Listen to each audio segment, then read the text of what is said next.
আসসালামু আলাইকুম। Discovery Japanese language সেন্টারে সবাইকে আবারও স্বাগতম জানাই।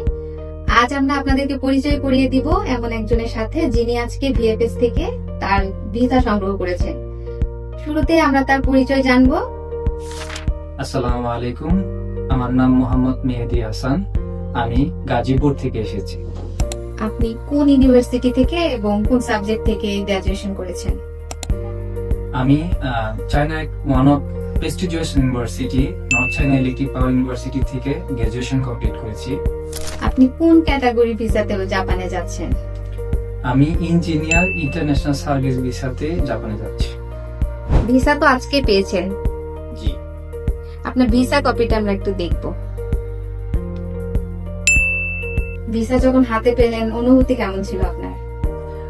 অনুভূতি প্রকাশ করার আগে সর্বপ্রথম আমি আমার সৃষ্টিকর্তাকে ধন্যবাদ জানাচ্ছি, আমার পরিবারকে ধন্যবাদ জানাচ্ছি, সাথে আপনাদের প্রতিষ্ঠান ডিসকভারি কেও ধন্যবাদ জানাচ্ছি আমার এই যাত্রায় সহযোগিতা করার জন্য।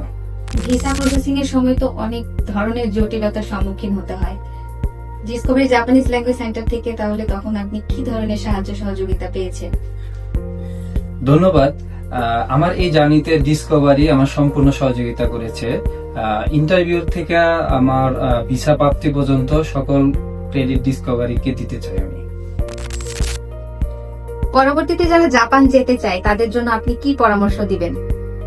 ধন্যবাদ।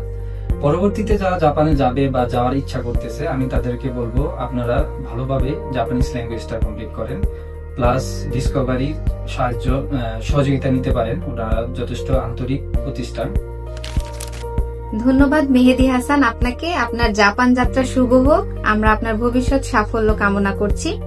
আপনারা যারা জব ভিসায়, স্টুডেন্ট ভিসায় জাপান যেতে চান, যোগাযোগ করুন ডিসকভারি জাপানিজ ল্যাঙ্গুয়েজ সেন্টারে। ধন্যবাদ সবাইকে আমাদের সাথে থাকার জন্য।